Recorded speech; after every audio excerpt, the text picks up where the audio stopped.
વાત કરીએ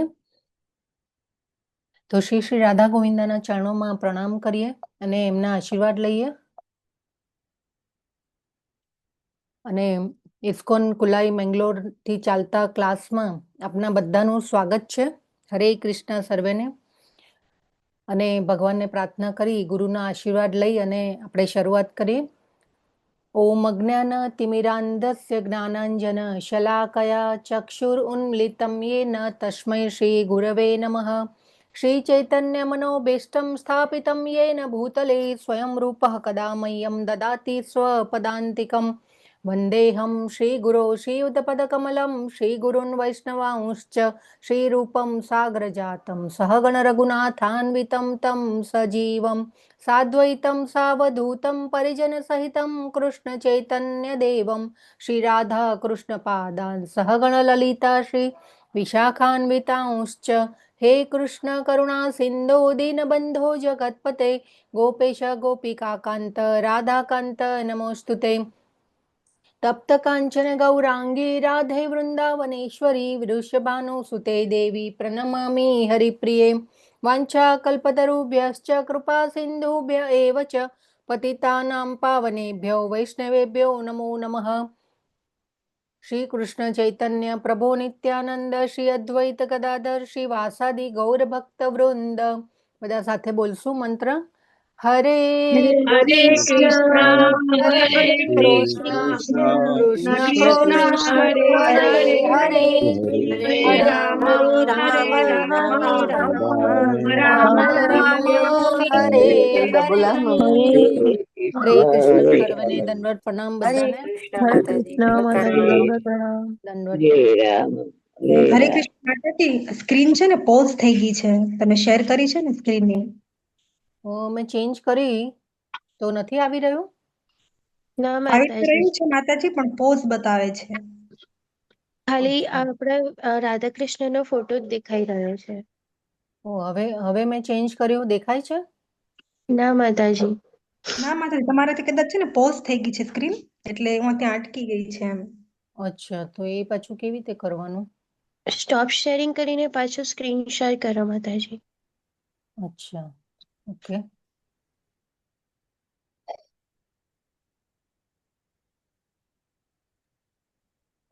હા માતાજી, હવે દેખાય છે. દેખાય માતાજી હવે હવે દેખાઈશ. હા,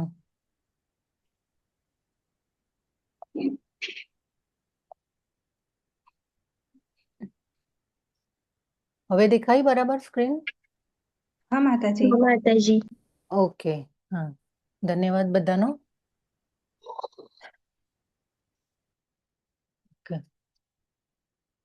તો અત્યારે સ્ક્રીનમાં શું આપણને દ્રશ્ય દેખાઈ રહ્યું છે? કયું દ્રશ્ય છે આ?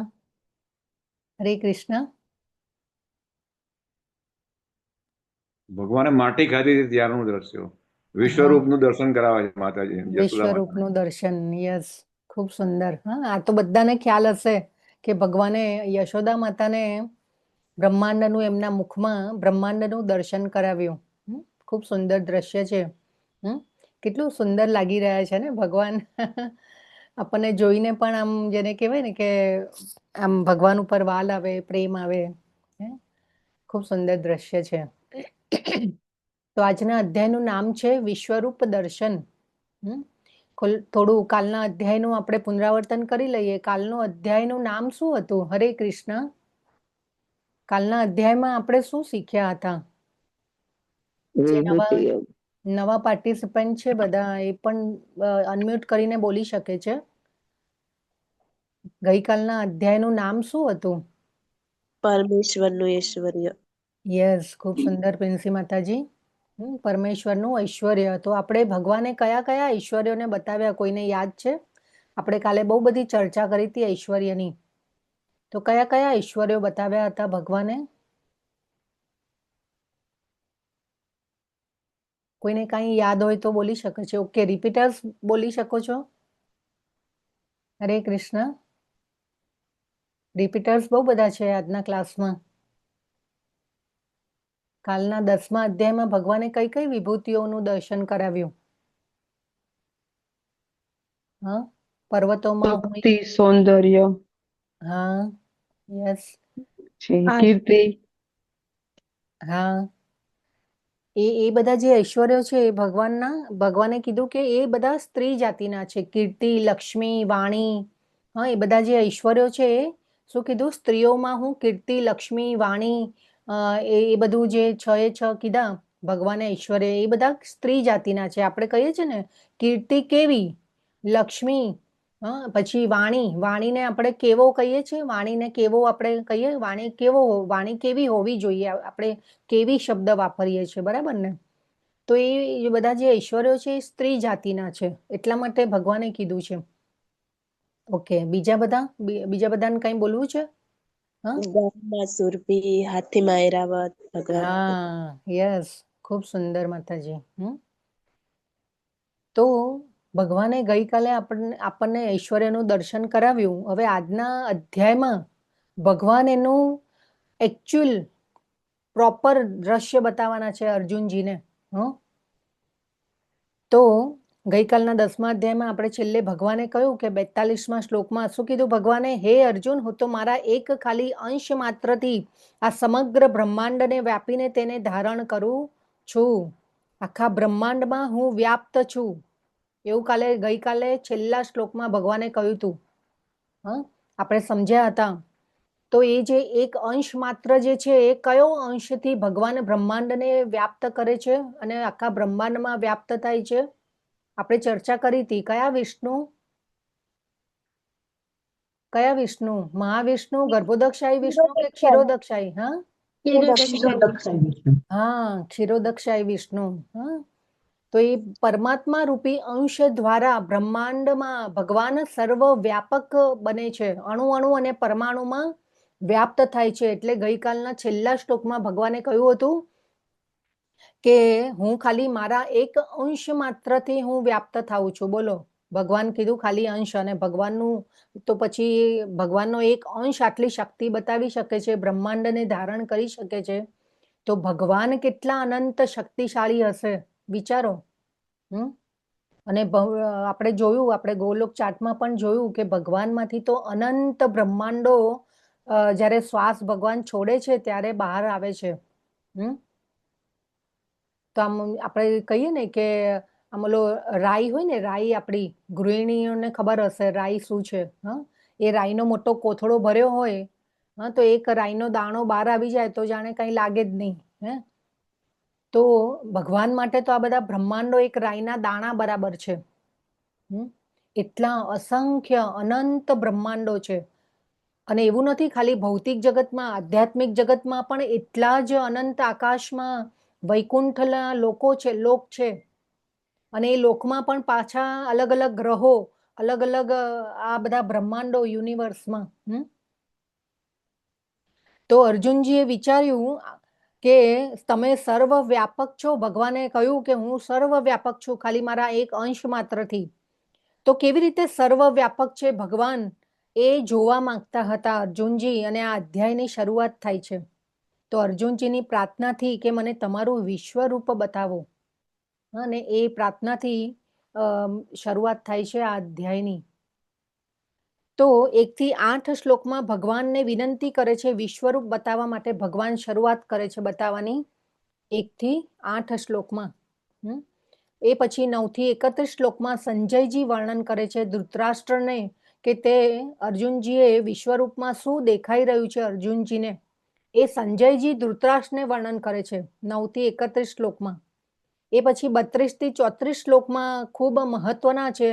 અને આ 3 જ શ્લોક છે પણ ખૂબ મહત્વના છે. ભગવાને એ 3 શ્લોકમાં તેમનું વર્ણન કાળના રૂપમાં કરે છે ભગવાન. અને ત્યાર પછી 35 થી 36 જે શ્લોક છે એમાં અર્જુનજી ખૂબ સુંદર ભગવાનને પ્રાર્થના કરે છે અને સ્તુતિ કરે છે. અને એ પછી 47 થી 55 શ્લોકમાં ભગવાન શુદ્ધ ભક્તિના ગુણગાન કરે છે અને કહે છે કે ઓનલી એન્ડ ઓનલી ભક્તિ દ્વારા જ મને મારા મૂળ રૂપમાં જાણી શકાય છે. એ આજના અધ્યાયમાં ભગવાન સમજાવશે છેલ્લા શ્લોકમાં. તો પહેલો શ્લોક જોઈએ આપણે. પહેલા શ્લોકમાં શું કહ્યું ભગવાને? અર્જુને કહ્યું, આપે જે અત્યંત ગુહ્ય આધ્યાત્મિક વિષયોનો મને ઉપદેશ આપ્યો છે તે શ્રવણ કરીને હવે મારો મોહ દૂર થઈ ગયો છે. જો અત્યાર સુધીના ભગવાનના 1 થી 10 અધ્યાય અર્જુનજીએ એનું શ્રવણ કર્યું અને એ શ્રવણ કરી અને ભગવાનનો મોહ ભગવાનનો શું અર્જુનજીનો મોહ દૂર થયો. તો આપણો મોહ પણ આપણે અર્જુનજીને ફોલો કરવાના છે, આપણા રોલ મોડેલ બનાવવાના છે અર્જુનજીને. તો જો આપણે પણ ભગવાન વિશે શ્રવણ કરીશું તો આપણે પણ જે આસક્તિ મોહથી ફસાયેલા છીએ આ સંસારમાં, એ મોહ છૂટતા જશે. જેમ જેમ ભગવાનનું નામ લઈશું, ભગવાન વિશે સાંભળીશું, ભગવાનને જાણીશું, તો આ બધા મોહમાંથી આપણે દૂર થતા જઈશું. તો અહીંયા અર્જુનજી શું કે છે? પહેલો શબ્દ છે મદ અનુગ્રહાય. કોના દ્વારા, કેવી રીતે મારો મોહ દૂર થયો છે? તમારી કૃપાથી મારો મોહ જે છે એ દૂર થયો છે. તો આ જે કૃપા શબ્દ છે ને એ ખૂબ મહત્વનો છે. તો આપણે જ્યારે અર્જુનજી અહીંયા પોતાને આભારી ગણી રહ્યા છે, ભગવાન પાસે આભાર વ્યક્ત કરી રહ્યા છે. મદ અનુગ્રહાય શબ્દ યાદ રાખવાનો. તો આપણે જ્યારે આભારી બનીએ છીએ ત્યારે પરમાત્મા ભગવાનને પણ સંતોષ થાય છે કે એટલીસ્ટ એને ખબર તો પડી કે હું મારા બાળકને પાછો બોલાવી લેવા માટે કેટલો પ્રયત્ન કરી રહ્યો છું. તો હંમેશા આપણે સવારે ઉઠીએ, રાત્રે સૂઈ જઈએ ત્યારે ભગવાનનો આભાર માનવો જોઈએ. તો આપણે જ્યારે પણ પ્રાર્થના કરીએ ભગવાનને ત્યારે શરૂઆત છે એ આભારથી કરવી જોઈએ. અર્જુનજી પાસેથી આ શીખવાનું છે. આપણે ભૌતિક જગતમાં પણ ક્યાંય સંબંધ બનાવવાનો હોય તો શરૂઆત પહેલા આભારથી કરીએ છીએ. તો આપણી જે સંબંધની શરૂઆત જે છે એ સારી રીતે થાય છે. આભાર વ્યક્ત કરીએ તો આપણે કંઈક આપી રહ્યા છીએ કે તમારા દ્વારા મને આટલો લાભ થયો છે, તમારા મને સંગ આટલો પ્રાપ્ત થયો છે. આપણે એ રીતે કહીએ છીએ તો સામેની વ્યક્તિ પણ ખૂબ જ સારો અનુભવ કરે છે. અને મારી આટલી મહેનત કરીને અથવા તો મહેનત વગર પણ મારા કારણે આ વ્યક્તિને ખુશી થાય છે, એનું હૃદય છે વિશાળ છે. તો એની સાથે સંગ કરવામાં આનંદ આવશે આપણને અને એના ગુણો આપણે જોઈ અને પછી આપણે એની સાથે સંબંધમાં ગાઢ બનીએ છીએ. તો ભગવાનને જ્યારે બી પ્રાર્થના કરીએ ત્યારે થેન્ક યુ ગોડથી આપણે કરવી જોઈએ. જનરલી એવું થાય કે આપણે કહીએ કે ભગવાન મને આ આપી દે, પેલું આપી દે, આ કરી આપો. આપણી ઈચ્છાઓ માટે આપણે ઘણીવાર યાદ કરીએ છીએ ભગવાનને, પણ આ આપણી ઈચ્છાઓ જ્યારે પૂરી થઈ જાય છે ને ત્યારે આપણે ભગવાનને ભૂલી જઈએ છીએ. તો ભગવાન હંમેશા કહેતા હોય છે કે આ થેન્ક યુ વાળો ડિપાર્ટમેન્ટ છે ને એ મારો હંમેશા ખાલી જ રહેતો હોય છે. કામ થઈ જાય, ઈચ્છા પૂરી થઈ જાય, પ્રોબ્લેમ સોલ્વ થઈ જાય એટલે ભગવાનને આપણે યાદ કરતા નથી. આ મનુષ્યની ટેન્ડન્સી છે, સ્વભાવની, હે ને?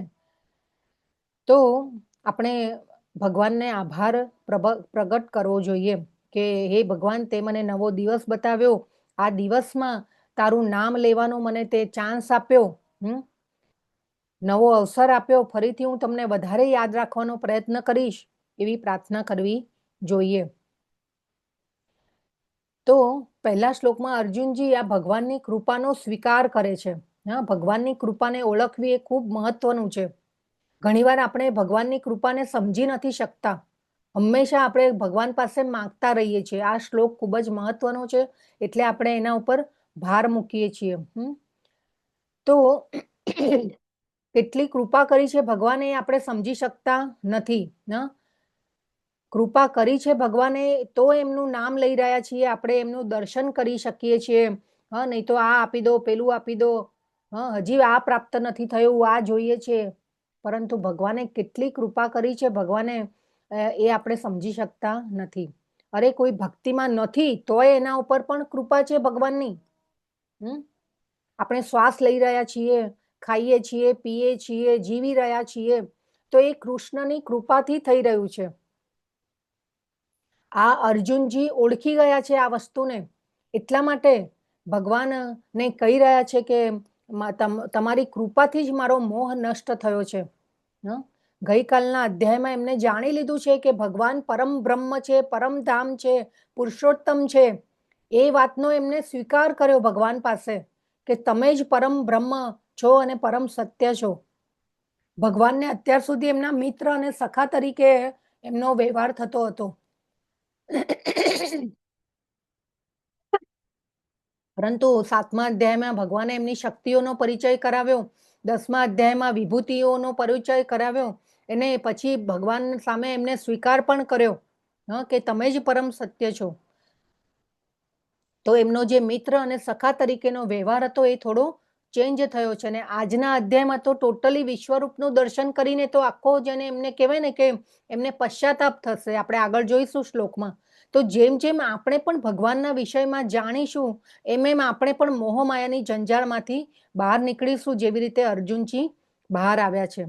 તો આ ખૂબ શ્લોક જે છે એ ખૂબ અગત્યનો છે. અને આ શ્લોક ઉપર આપણે આ અર્જુનજી પાસેથી શીખવું જોઈએ કે ભગવાનની કૃપાનો કેવી રીતે સ્વીકાર કરવો જોઈએ. બીજા શ્લોકમાં કહે છે, હે કમળ નયન, મેં આપની પાસેથી જીવ માત્રના ઉત્પત્તિ તથા લય વિશે વિસ્તારપૂર્વક સાંભળ્યું છે અને આપના અક્ષય મહિમાનો પણ અનુભવ કર્યો છે.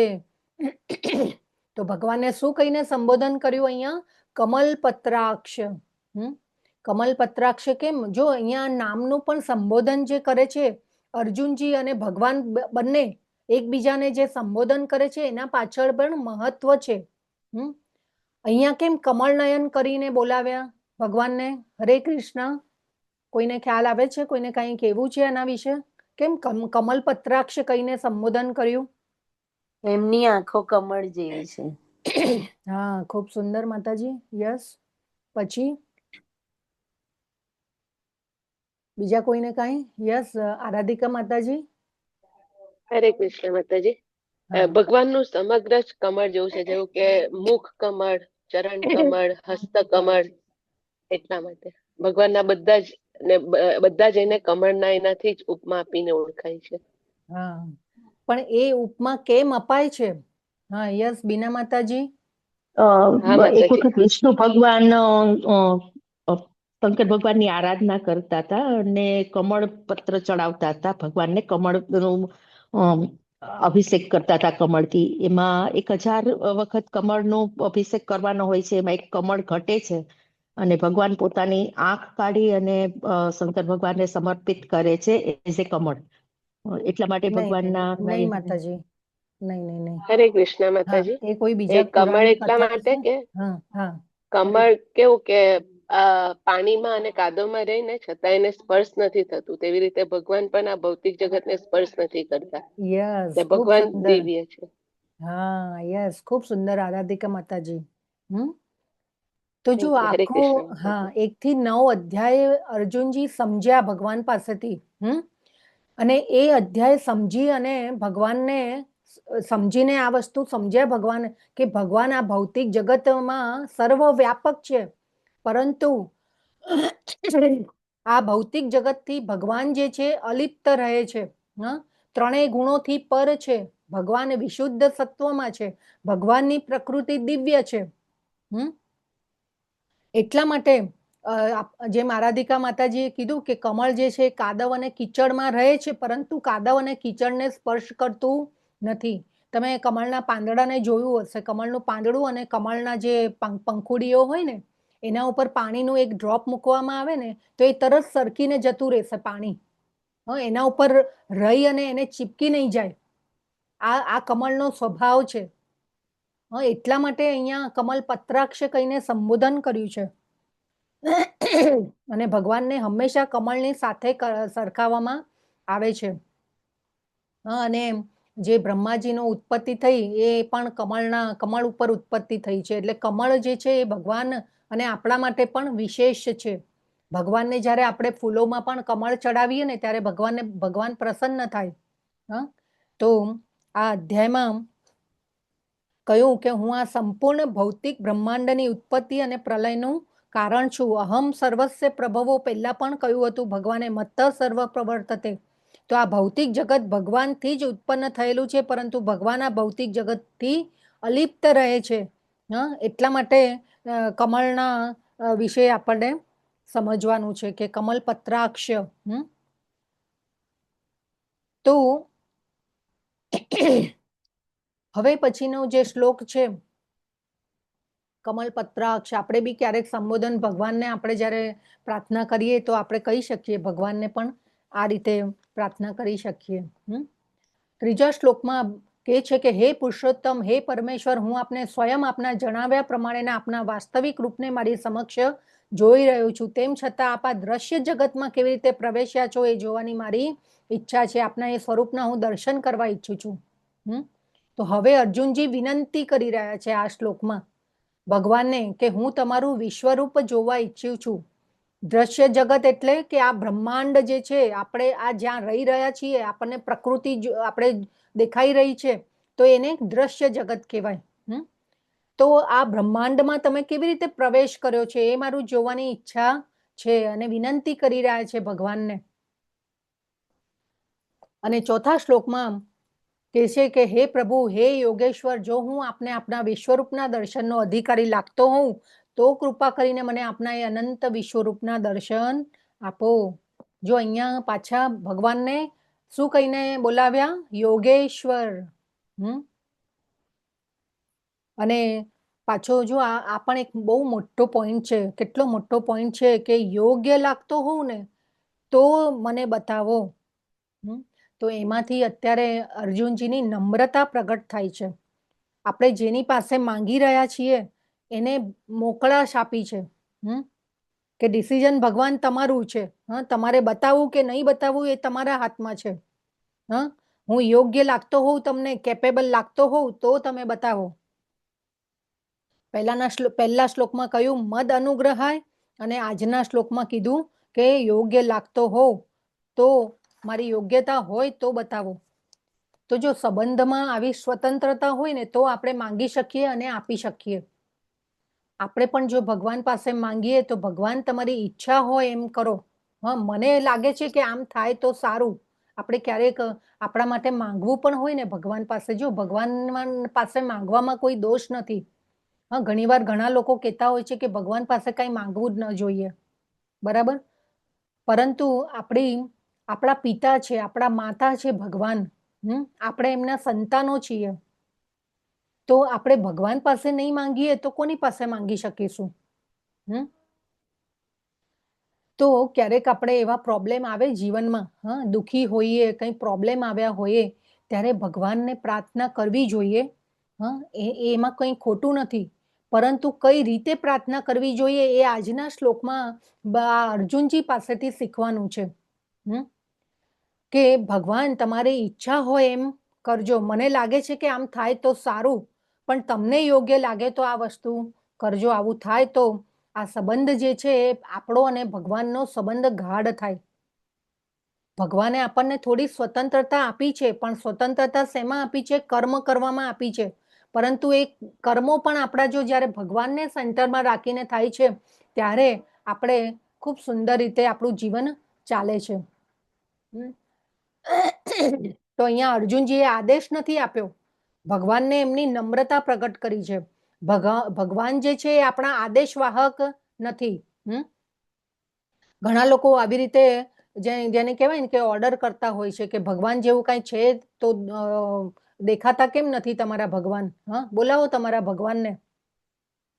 આવી રીતે ઓર્ડર પણ થતો હોય છે. અથવા તો ભગવાન મારી પાસે આ નથી, આ આપી દો. તો ભગવાનને જોવાની યોગ્યતા શું છે? તો પહેલી તો છે વિનમ્રતા. ભગવાનને જાણવા હોય તો આપણામાં વિનમ્રતા હશે તો આપણે આ ભગવદ્ ગીતાનું જ્ઞાનને આપણે સમજી શકીશું. અને આપણી જે સીમિત ક્ષમતા છે એને સમજી લેવી એ આપણી વિનમ્રતા છે. અને એ કૃપાથી ભગવાનને આપણે સમજી શકીશું. અને ભગવાનની કૃપાથી જ આપણે ભગવાનને જાણી શકીશું એ આપણે સમજવાનું છે. એ યોગ્યતા છે આપણી. તો કૃષ્ણ પૂર્ણ રૂપથી જે સમર્પિત થાય છે એવા લોકો સામે પ્રગટ થાય છે. તો આ ખૂબ જેને કહેવાય ને કે આ જે 4-5 શ્લોકો છે ને એ ખૂબ સુંદર શ્લોકો છે. એમાંથી ઘણું બધું શીખવા જેવું છે, શીખ લેવા જેવી છે. તો શા માટે અર્જુનજીને પહેલેથી જ કૃષ્ણની સર્વોપરિતા વિશે ખબર છે, તો પછી શા માટે વિરાટ સ્વરૂપ જોવા માંગતા હતા અર્જુનજી? હરે કૃષ્ણ. વિશ્વરૂપના કારણો શું છે? યસ પ્રિન્સી માતાજી. હરે કૃષ્ણ માતાજી. ભવિષ્યના લોકો માટે અને અર્જુનનો વિશ્વાસ વધારવા માટે અને સ્થાપિત કરવા માટે કે ભગવાન કૃષ્ણ જ છે, કારણ કે પછી બીજા દેવી દેવતાઓને સ્થાપિત કરી દે કે ભગવાન કોણ છે. હરે કૃષ્ણ, ખૂબ સુંદર. આરાધિકા માતાજી. હરે કૃષ્ણ માતાજી. અર્જુનજીને ખબર હતી કે કલયુગમાં ઘણા બધા વ્યક્તિ પોતાને ભગવાન માની લેશે એમ, તો ત્યારે ભગવાન માની લે તો તે માટેની આ 2 જ લાક્ષણિકતા છે કે ભગવાને આટલી નાની વયે ગોવર્ધન ઉચકેલો હતો અને વિશ્વરૂપ બતાવેલું. એ જો બતાવે તો જ ભગવાન માની શકાય. હા, બરાબર છે. ખૂબ સુંદર માતાજી. તો પ્રિન્સી માતાજી અને આરાધિકા માતાજીનો ખૂબ ખૂબ ધન્યવાદ. બીજા બધા પણ આગળ આવો બોલવા માટે. થોડુંક આપણે ક્લાસ પૂરો થઈ જાય ને પછી આપણે ભગવદ્ ગીતા લેવાની, વાંચવાની. જ્યારે આગળનો અધ્યાય હોય તો આગળનો અધ્યાય પણ જો વાંચીને આપણે સારી રીતે બેસીએ ક્લાસમાં, તો આપણે આ રીતે જવાબ પણ આપી શકીએ અને વધારે સમજાય. તો આ ખૂબ અગત્યનું છે. તો થોડુંક આપણું પણ હોમવર્ક આપણે કરવાનું. અને એ તો ચલો વંચાય ન વંચાય એ પણ કોઈક વાર આપણને ટાઈમ મળે ન મળે એ બી કોઈ સવાલ નથી, પરંતુ આ જે ક્લાસીસ શરૂ કરવામાં આવ્યા છે એનાથી આપણને ભગવદ્ ગીતાને વધારે સમજવાની, જેને કહેવાય ને કે ઘણીવાર આપણને ભગવદ્ ગીતા વાંચવા બેસીએ ત્યારે આપણને ક્યારેક કંઈ સમજાય ન પણ સમજાય, પણ આ ક્લાસ કરીને પછી જો ભગવદ્ ગીતા જ્યારે વાંચવામાં આવે છે ત્યારે એટલી સુંદર રીતે ભગવદ્ ગીતા આપણને સમજાઈ જાય છે. પછી એકવાર વાંચીએ પૂરી થઈ જાય, પાછી બીજી વાર શરૂઆત કરીએ, એમ કરીએ કરતા કરતા ભગવદ્ ગીતામાં આપણને વધારે ઊંડાણથી સમજ આવવા લાગે છે. અને એ પછી આપણે જીવનમાં એને ઉતારવાની છે. ખાલી ભગવદ્ ગીતા આપણે લાલ કપડામાં બાંધીને પછી આપણે ખાલી ટીન ટીન કરી લઈએ તો એ ચાલશે નહીં. ભગવાને મનુષ્ય જીવન આપી અને મેન્યુઅલ આપ્યું છે. જેવી રીતે કોઈ પણ અત્યારે સાધનો કંઈ લેવા જઈએ છીએ, આપણે કિચન હોય તો કિચનમાં મિક્સર હોય, વોશિંગ મશીન હોય, અને એ પછી નાના બચ્ચાઓના આપણે રમકડાઓ જે આવે છે, કંઈ ગેમ લેવા જઈએ તો પણ એની પાછળ એક મેન્યુઅલ આવે છે કે એને કઈ રીતે યુઝ કરવાનું. તો મનુષ્ય જીવન આપી અને ભગવાને આ મેન્યુઅલ આપી છે, ભગવદ્ ગીતા આપી છે આપણને, કે ભાઈ વાંચો અને પછી એ પ્રમાણે જીવન જીવો તો તમે સુખી થશો. તો આ યોગ એટલે કે આપણે જોડાવાનું છે ભગવાન સાથે, તો આપણે સુખી થશું. આગળના જીવનમાં પણ સુખી થશું. નહીં તો ઘણીવાર ઘણાને કહીએ ને કે ભાઈ પુનર્જન્મ જેવું કંઈ હોતું જ નથી. એવી પણ થિયરી ચાલે છે. પણ આ બધી શાસ્ત્રો જ્યારે આપણે વાંચીએ અને એને સમજીએ ત્યારે ખબર પડે કે આપણે બધા કે છે ને કે કોઈ કાંઈ લઈને જવાનું નથી, પણ આપણે આપણા સાથે કર્મો લઈને જતા હોઈએ છીએ હંમેશા. તો અને એના પ્રમાણે આપણને આગળનું જીવન જે છે એ આપણને મળતું હોય છે. એટલે આ જે જીવન છે એ આપણું આગળનું શરીર નક્કી કરે છે કે આપણે કઈ યોનિમાં જશું, કયું શરીર આપણે પ્રાપ્ત કરશું. તો જો આ જીવનમાં આપણે ભગવાનની નો અભ્યાસ કરેલો હશે તો હંમેશા આપણે પ્રભુપાદ તો હંમેશા કહેતા એમના શિષ્યોને કે ભગવદ્ ગીતા વાંચો, ભગવદ્ ગીતા વાંચો, આને સમજો. વારે વારે એમના શિષ્યોને બોલે રાખે કે ભાઈ તો તમે બચી જશો, જો ભગવદ્ ગીતા વાંચશો ને તો બચી જશો. તો એમના શિષ્યોએ કહ્યું કે ભાઈ શેમાંથી બચવાનું છે? તો શીલા પ્રભુપાદ કે તમે પશુ યોનિમાં જતા બચી જશો. જો ભગવાન વિશે સાંભળશો ને ભક્તિ કરશો તો તમારી ભક્તિ અધૂરી રહેશે તો તમને નવા શરીરમાં મનુષ્યની યોનિ પ્રાપ્ત થશે, તો તમે એ પાછી યોનિમાં ભક્તિ કરી શકશો. અને ક્રમે ભલે 1 કે 2 જન્મમાં નહીં, થોડા વધારે જન્મો લાગે, પણ તો તે છતાં પણ એ ભગવાન પાસે પહોંચી શકશો. તો આ એમના શિષ્યોને શીલા પ્રભુપાદ ખૂબ સુંદર રીતે સમજાવતા હતા કે ભાઈ આ પશુ યોનિમાં જતા બચવું હોય તો આપણે ભક્તિ કરવી પડશે, નહીં તો આપણી ચેતનાને આપણે જો પશુ જેવી કરી નાખીશું તો આપણે નીચલી યોનિમાં ધકેલાઈ જઈશું. એટલે અત્યારે બી એવી થિયરીઓ ચાલે છે કે પુનર્જન્મ જેવું કંઈ છે જ નહીં. ભાઈ આ જન્મમાં જે મળ્યું છે મજા કરી લો ભાઈ, ભોગવી લો. ભોગવ્યું એટલું ભાગ્યશાળી. કહેવતો બને છે અને આ બધા આ કહેવતોનો ઉપયોગ કરીને ચાલે છે, પણ જ્યારે ભગવદ્ ગીતા સમજીએ ત્યારે આપણને ખ્યાલ આવે છે.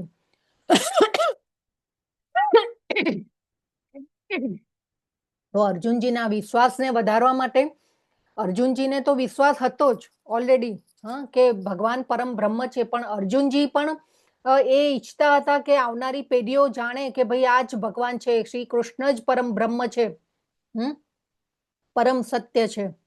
એટલે આપણે તો 5000 વર્ષ પહેલા આપણે ત્યાં હાજર નહોતા. આપણા માટે તો એક સાબિતી થઈ ગઈ કે ભગવાન જ વિશ્વરૂપ બતાવી શકે, બીજું કોઈ નહીં.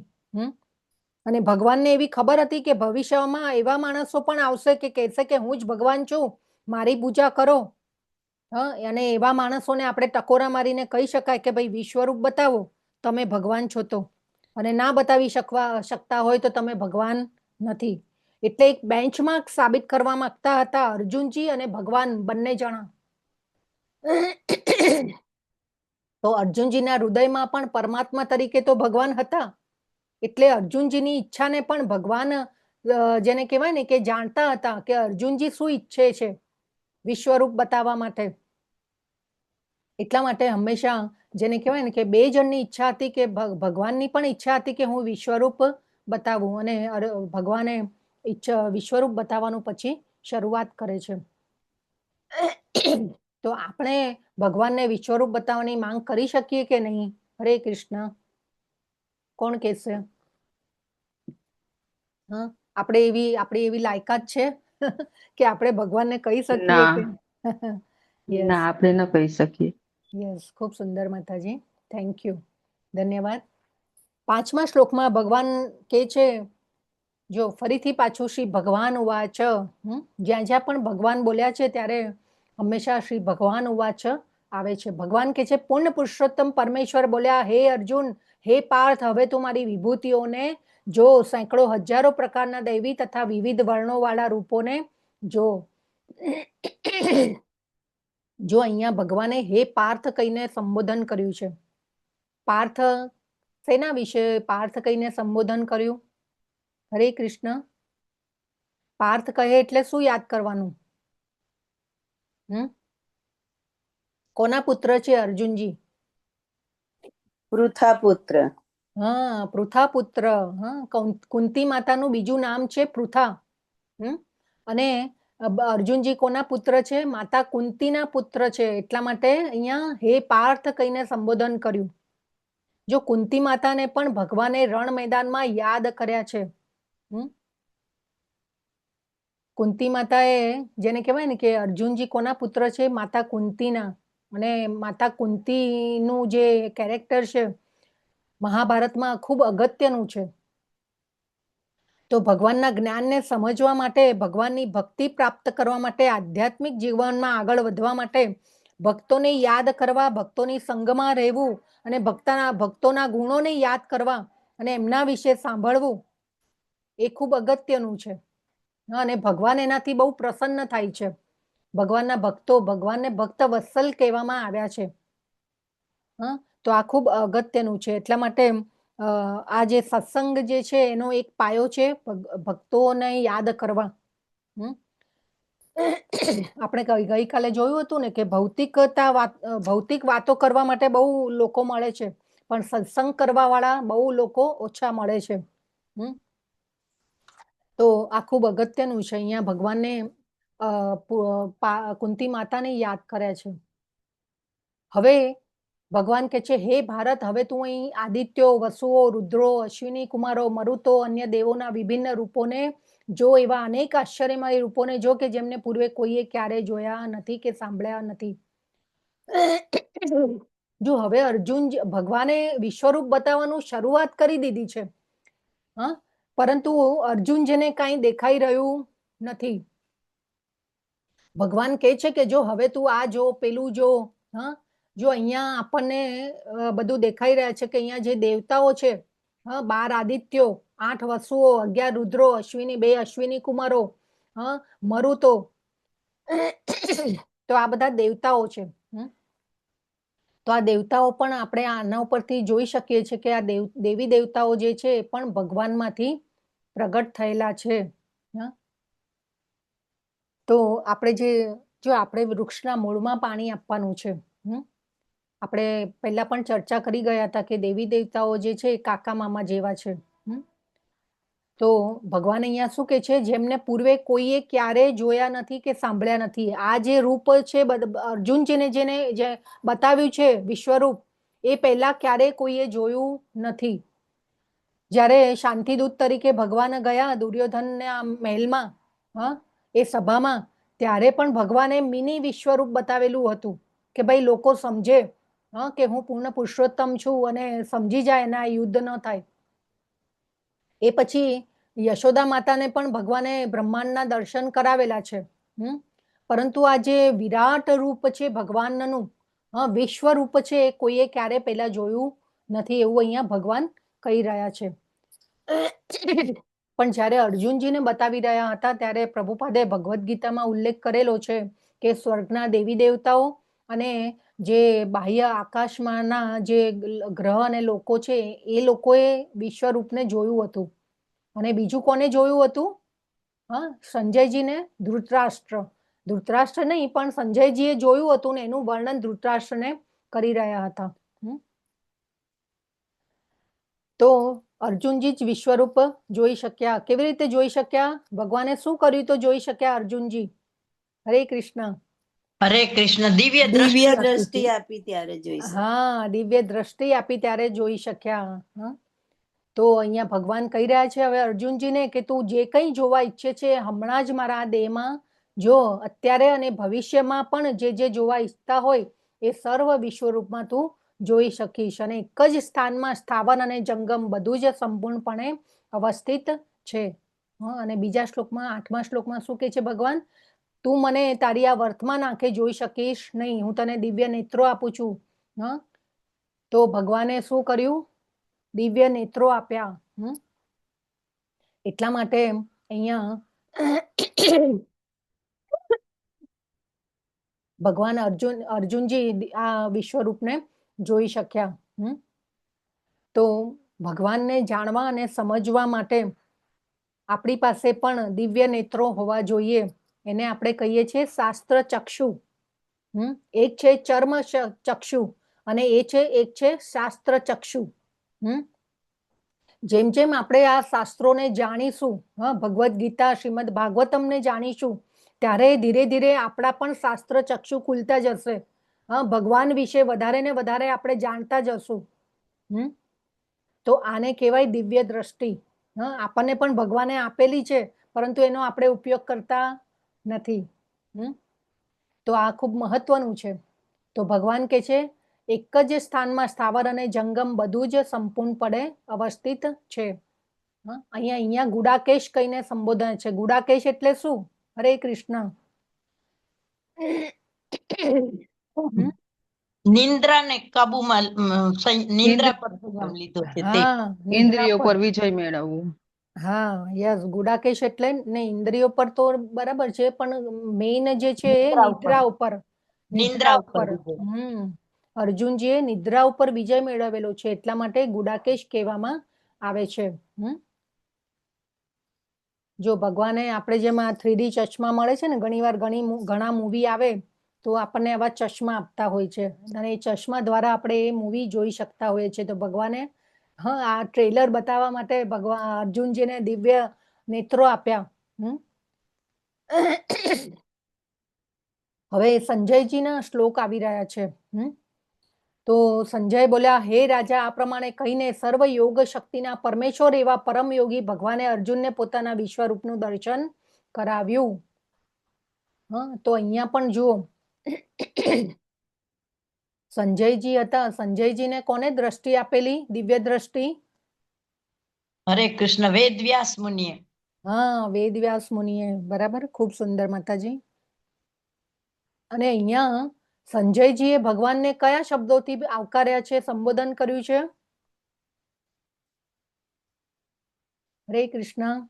શ્લોક જોઈ શકો છો તમે.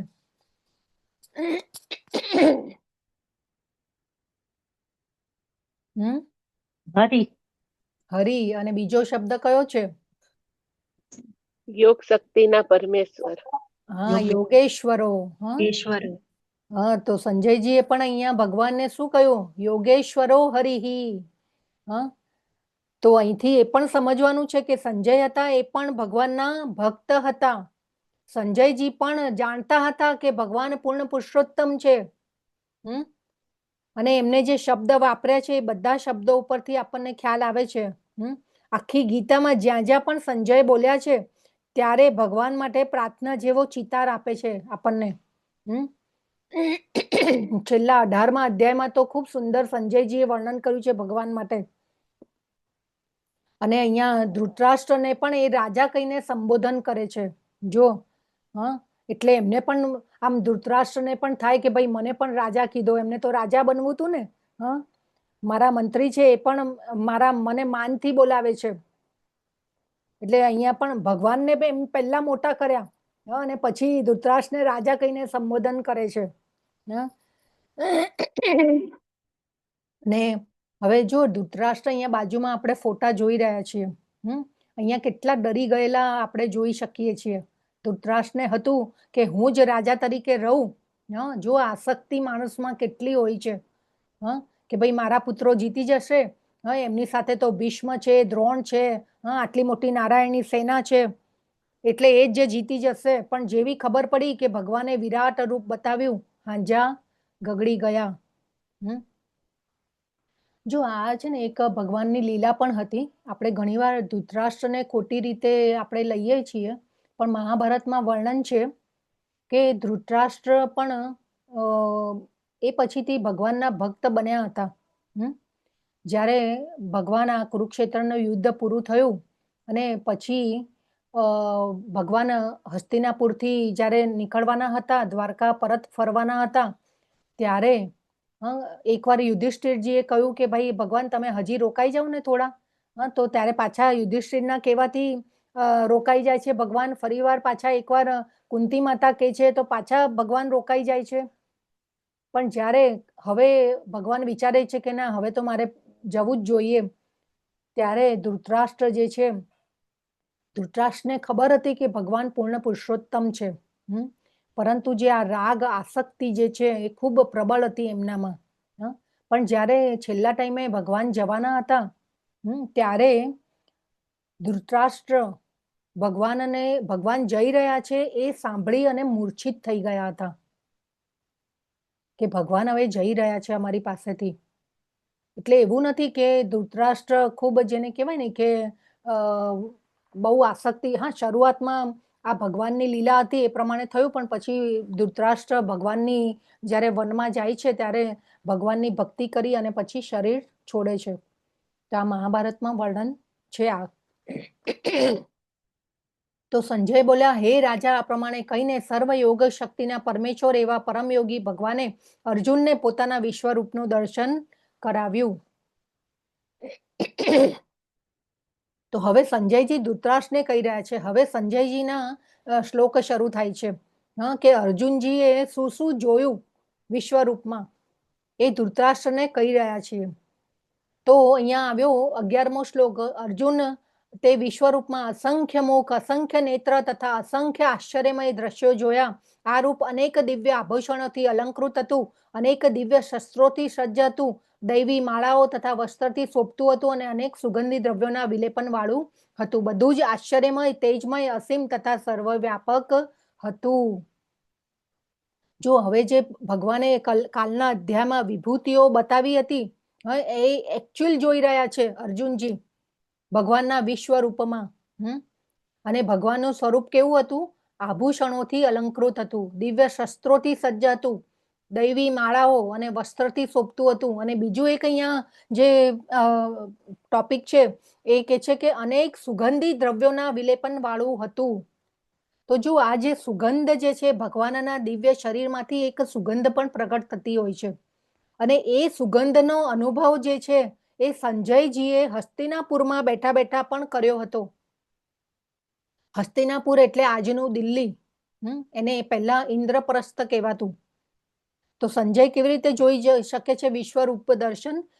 દિવ્ય ભગવાને વેદવ્યાસજીએ દિવ્ય દ્રષ્ટિ આપી હોય છે. એમના ગુરુદેવ થાય, વ્યાસદેવજી છે એમના ગુરુ છે. તો આપણે બધાએ જોઈએ છે કે આજકાલ તો હવે ટીવીની શોધ થઈ. પહેલા તો એન્ટીના વાળા ટીવી હતા અને આપણે કોઈ જગ્યાની ઘટના બધા ટીવી દ્વારા નિહાળી શકીએ એવું હતું. પરંતુ ત્યારે તો દિવ્ય દ્રષ્ટિથી નિહાળી શક્યા હતા સંજયજી. અને આપણા શાસ્ત્રોમાં ઘણું બધું વર્ણન છે આવી શક્તિઓનું. દિવ્ય દ્રષ્ટિ તો આપણે આજે જોઈ રહ્યા છીએ. એ પછી ઘણા બધા એવા વિમાનોનું વિમાન, પહેલા પુષ્પક વિમાન તો આપણને ખબર છે બધાને, રામાયણમાં એનો ઉલ્લેખ આવે છે. પરંતુ એવા એવા વિમાનો હતા બધા પાસે. પછી આકાશવાણી થતી હતી. તો આ બધું કમ્યુનિકેશન, આ બધી જે શક્તિ હતી એ વૈદિક કાળમાં હતી. તો આ રીતે આ બધી શક્તિઓના આપણને શાસ્ત્રમાંથી ખબર પડે છે.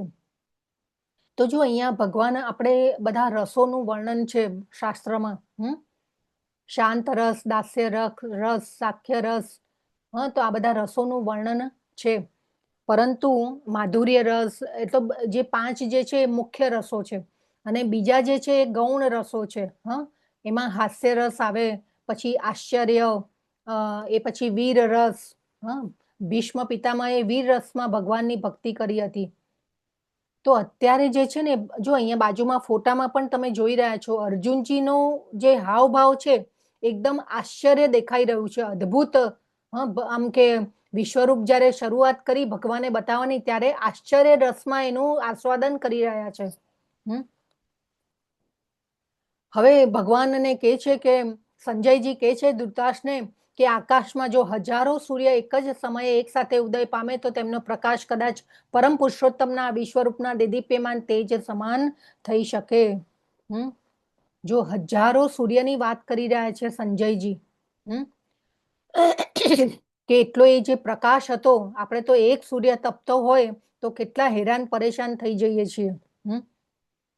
બહાર નીકળીએ અને આપણે તો એ ખમી શકતા નથી એ સૂર્યની ગરમીને. ગોગલ્સ પહેરીએ ને, કેપ પહેરીએ ને, સૂર્ય સામે જોઈએ તો શું થાય, આંખો આપણી મીચાઈ જાય. પણ અહીં તો કે છે કે હજારો સૂર્ય, દેદીપ્યમાન તેજ હતું ભગવાનનું. કેટલું અદ્ભુત દ્રશ્ય આપણે જોઈ રહ્યા છીએ. તો આ રીતે આપણને એ સમજાય છે કે ભગવાનનું જે બ્રહ્મ જ્યોતિ જે છે એનું તેજ પણ કેવું હશે. ભગવાન કેટલી અનંત શક્તિઓ છે, અપાર છે શક્તિ ભગવાનમાં.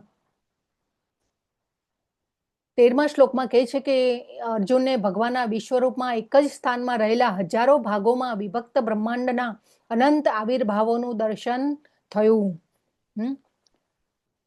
આખું બ્રહ્માંડ ઉપરથી નીચે સુધી આખું વિશ્વ અર્જુનજીને દેખાઈ રહ્યું છે. હવે ભગવાન સંજયજી કહે છે કે ત્યારે મૂંઝાયેલા, આશ્ચર્યચકિત થયેલા તેમજ રોમાંચિત થયેલા અર્જુને પ્રણામ કરવા પોતાનું મસ્તક નમાવ્યું અને હાથ જોડી પરમેશ્વરની સ્તુતિ કરવા લાગ્યા. જો આપણે તો આવું વિશ્વરૂપ જોઈએ તો આપણે તો પહેલા તો ભયભીત જ થઈ જઈએ. પણ એ અર્જુનજી હતા સામે. એમનો પણ પાવર કઈ ઓછો નથી. અર્જુન જેવી તેવી વ્યક્તિ હતા નહીં. તો એ અર્જુનજી જ જોઈ શકે.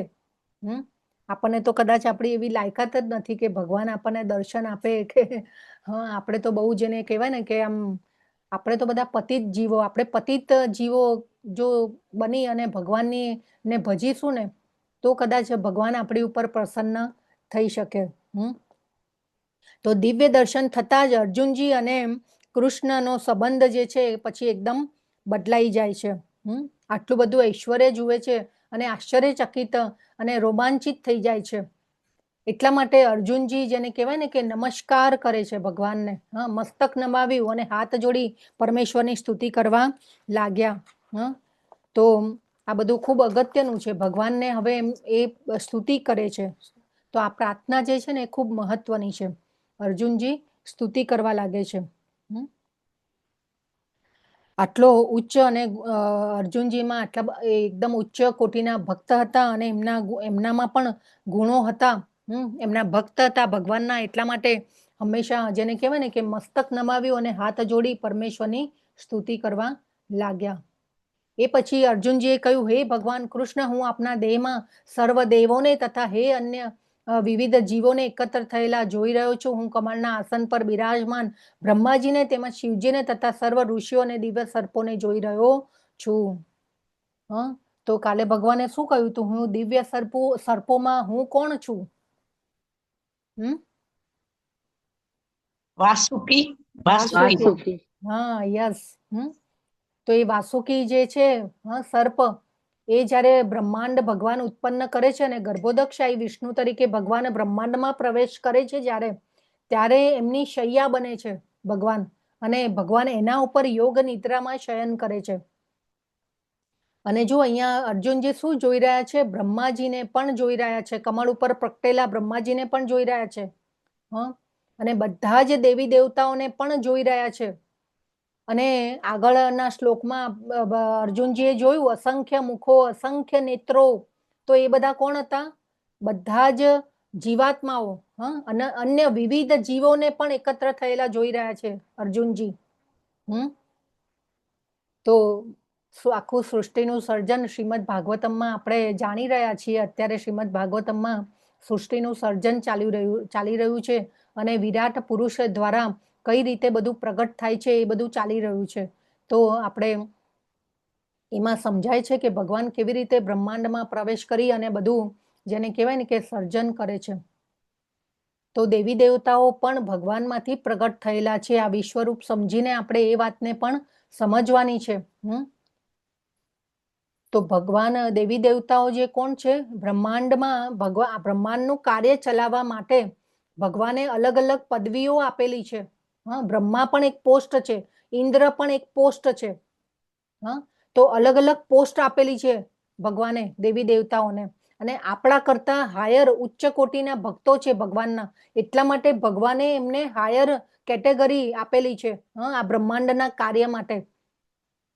આપણા જેવા જ છે બધા. આપણામાંથી પણ કોઈ જીવ એવા બહુ પુણ્યો કરે તો આપણે પણ બ્રહ્મા બની શકીએ, ઇન્દ્ર બની શકીએ. તો આ રીતે આ જે બ્રહ્માજી છે, ઇન્દ્ર છે, અલગ અલગ બધી પોસ્ટ નક્કી થયેલી છે. અગ્નિદેવ, વરુણદેવ, અને આધ્યાત્મિક જગતમાં તો અગ્નિદેવ છે, વરુણદેવ છે, એ બધા વ્યક્તિ રૂપમાં છે. એ પછી વેદોની જે બધી ઋચાઓ છે એ પણ બધા વ્યક્તિ રૂપમાં છે. ગંગા નદી છે એ પણ વ્યક્તિ રૂપમાં છે. એટલે આધ્યાત્મિક જગતમાં તો આ બધા દેવી દેવતાઓ પણ વ્યક્તિ રૂપમાં છે. અત્યારે આપણે સમજીએ છીએ કે આપણા માટે એ લોકો આપણી સહાય કરવા માટે આ પૃથ્વી ઉપર પ્રગટ થાય છે. તો આ બધું શ્રીમદ ભાગવતમ જ્યારે સમજીશું ત્યારે આ બધું આપણને આગળ સમજાશે. હવે કે છે અર્જુનજી, હે જગન્નાથ, હે વિશ્વરૂપ, હું આપના દેહમાં અનેક હસ્ત, ઉદર, મુખ તથા ચક્ષુઓને જોઈ રહ્યો છું કે જે સર્વત્ર વ્યાપ્ત છે અને જે અંતવિહીન છે. હું આપની અંદર અંત, મધ્ય કે આદિને જોતો નથી. જો ભગવાન કેવા છે? આદિ. ભગવાનનો કોઈ આદિ અને અંત નથી. ભગવાન અનંત છે. અહીંયા એ વસ્તુને અર્જુનજી વિશ્વરૂપમાં જોઈ રહ્યા છે, પ્રત્યક્ષ જોઈ રહ્યા છે. તો હવે અહીંયા અર્જુનજી જો કયા સંબોધન કરે છે? ચલો નામ કહો મને બધા. હરે કૃષ્ણ. હરે કૃષ્ણ. જગન્નાથ. હા. અને હે વિશ્વરૂપ. હવે અર્જુનજી કહી રહ્યા છે કે આપના સ્વરૂપનું જો નમસ્કાર કરી અને શરૂઆત કરી અર્જુનજીએ પ્રાર્થના કરવાની. આપના સ્વરૂપનું દર્શન કરવું દુષ્કર છે, કારણ કે તેનું દેદીપ્યમાન તેજ પ્રજ્વલિત અગ્નિ અથવા સૂર્યના અગાધ પ્રકાશની જેમ સર્વવ્યાપી છે. તેમ છતાં અનેક મુકુટો, ગદાઓ અને ચક્રોથી વિભૂષિત એવા એ તેજસ્વી રૂપનું હું દર્શન કરું છું. જો અહીંયા શું કહ્યું છે? ખૂબ સુંદર, જેને કહેવાય ને કે ભગવાનનો જે પ્રકાશ, જે અત્યારે દેદીપ્યમાન પ્રકાશ છે, અને સૂર્યના અગાધ પ્રકાશની જેમ ભગવાન સર્વવ્યાપી છે. જો અર્જુનજી અને ભગવાન તો રથ ઉપર બિરાજમાન છે, પરંતુ એ અર્જુનજી રથ ઉપર ઉભેલા છે ને ભગવાન પણ રથ ઉપર બિરાજમાન છે. તે છતાં પણ અર્જુનજી, જેને કહેવાય ને કે ભગવાનને સર્વવ્યાપક રૂપમાં જોઈ રહ્યા છે. કેટલું સુંદર દ્રશ્ય હશે. હવે ભગવાન કહે છે કે અર્જુનજી કહે છે કે આપ જ પરમ આદ્ય જ્ઞેય તત્વ છો, આપ જ સમગ્ર બ્રહ્માંડના અંતિમ આશ્રય રૂપ છો, આપ જ અવ્યય છો, પુરાણ પુરુષ છો, સનાતન ધર્મના પાલક પુરુષોત્તમ પરમેશ્વર છો. આ મારો મત છે. શું કહે છે ભગવાનને? કેમ આપ કહી રહ્યા છે? હા હમ, અર્જુનજી કહે છે કે આપ જ પરમાદ્ય છો, આપ જ બ્રહ્માંડના અંતિમ આશ્રય રૂપ છો, આપ જ અવ્યય છો, હા આપ જ હરે પરમ પુરુષ છો. હરે કૃષ્ણ. હા અર્જુનજી હવે ઓળખી ગયા છે કે ભગવાન જ પૂર્ણ પુરુષોત્તમ આ છે, ભગવાન જ પૂર્ણ પુરુષોત્તમ પરમેશ્વર છે. એટલે યસ, હા ખૂબ સુંદર માતાજી. કેમ કે એમને ભગવાનની ઓળખાણ થઈ ગઈ કે ભગવાન જ પરમ બ્રહ્મ છે, પરમ ધામ છે, પરમ સત્ય છે. બરાબર. અર્જુનજીની પ્રાર્થના ચાલુ છે. ભગવાનના દર્શન થાય તો પ્રાર્થના કોણ મૂકી શકે? હા ભગવાનના દર્શન જો ધ્રુવ મહારાજનું પણ કાલે આપણે દ્રશ્ય જોયું હતું કે ધ્રુવ મહારાજ પણ ભગવાન શંખ અડાડે છે અને એમનામાંથી પ્રાર્થનાઓ પ્રગટ થાય છે અને ભગવાનની સ્તુતિ કરે છે. અને આપણે વાત થઈ હતી કે ભગવાનને કોણ કરી શકે પ્રાર્થના? એક ભક્ત જ કરી શકે. તો અહીં પણ ભગવાનને અર્જુનજીને એમ્પાવર કરેલા છે. યોગ માયામાં એમ્પાવર કરેલા છે અને અર્જુનજીએ પણ સામે પ્રૂવ કરી બતાવ્યું. એ પછી હવે ભગવાન કે છે અર્જુનજી કે છે આદિ મધ્ય તથા અંતથી રહિત છો, આપ અપાર મહિમાશાળી છો, આપની ભુજાઓ અગણિત છે, સૂર્ય તથા ચંદ્ર આપની આંખો છે. જો અહીંયા શું કે છે ભગવાનને? અર્જુનજી, સૂર્ય તથા ચંદ્ર આપની આંખો છે, હું આપના મુખમાંથી પ્રજ્વલિત અગ્નિ નીકળતો તથા આપના તેજથી આ સંપૂર્ણ બ્રહ્માંડને તપતું જોઈ રહ્યો છું. તો જ્યારે પ્રલય થાય છે ને ત્યારે આ સૃષ્ટિ જે છે શરૂઆત અગ્નિ અને પરંતુ જ્યારે પ્રલય થાય છે ને એ શિવજી દ્વારા થાય છે. ત્યારે ભગવાન તત્વથી બદલાઈ જાય છે અને એ કામ ભગવાને શિવજીને સોંપેલું છે. તો શિવજીનું કાર્ય જે છે એ ખૂબ જ સૃષ્ટિમાં સૃજનના સમયે પણ છે અને પ્રલયના સમયમાં પણ છે. પણ અત્યારે અર્જુનજી જેને કહેવાય ને કે આખું દ્રશ્ય બધું જ જોઈ રહ્યા છે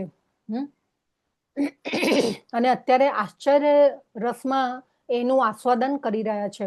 એ પછી જો આગળ આવશે આપણને કે ભયાવહ રસ પણ અર્જુનજી એનો પણ ફિલિંગ કરશે. તો ભગવાનને કહે છે આપ કેવળ એક છો, તેમ છતાં આપ આકાશ તથા સર્વલોક તેમજ તેમની વચ્ચે રહેલા સમગ્ર અવકાશમાં વ્યાપેલા છો. હે મહાત્મા, આપના વિસ્મયજનક તથા ઉગ્ર રૂપને જોઈને બધા લોકો ભયભીત છે. જો બધા લોકો ભયભીત થયેલા છે એ અર્જુનજી જોઈ રહ્યા છે. અને કોણ ભયભીત થયેલું છે? હવે કે છે દેવોના સમૂહ આપના શરણે આવી રહ્યા છે અને આપનામાં પ્રવેશી રહ્યા છે. તેઓમાંના કેટલાક ભયભીત થઈને હાથ જોડી આપની પ્રાર્થના કરી રહ્યા છે અને મહર્ષિઓ તથા સિદ્ધોના વૃંદો કલ્યાણ થાઓ, કલ્યાણ થાઓ એમ કઈ વૈદિક મંત્રોના ગાન વડે આપની સ્તુતિ કરી રહ્યા છે. જો અર્જુનજી કેટલા સુંદર દ્રશ્યો જોઈ રહ્યા છે. જો તો દેવતાઓ જે છે એ ભગવાનના ભક્તો છે. એટલા માટે એમની સ્તુતિ કરી રહ્યા છે. અને આગળના શ્લોકમાં આવશે કે અસુરો જે છે અસુરો એ ભયભીત થઈને ભાગી રહ્યા છે. તો અહીંયા પાછો બીજો શ્લોક આવ્યો કે શિવજીના સર્વ આવિર્ભાવો આદિત્યો, વસુઓ, સાધ્યો, વિશ્વદેવો, બંને અશ્વિની કુમારો, મરુતગણ, પિતૃગણ, ગંધર્વ, યક્ષ, અસુર તથા સિદ્ધદેવો એ બધા જ આપનું દર્શન વિસ્મયપૂર્વક કરી રહ્યા છે. જો કેટલા દેવો, બધા દેવોના અહીંયા જેને કહેવાય ને કે અર્જુનજી જોઈ રહ્યા છે કે ભગવાનને નમસ્કાર કરી રહ્યા છે. તો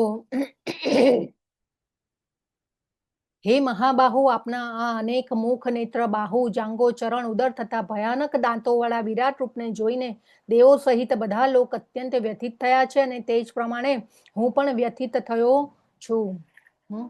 હવે ભગવાને એમનું જેને કે ને કહેવાય કે રૌદ્ર રૂપ બતાવવાનું ચાલુ કર્યું અને એ રૌદ્ર રૂપથી દેવો તો વ્યથિત થયા પણ સાથે અર્જુનજી પણ વ્યથિત થયા છે.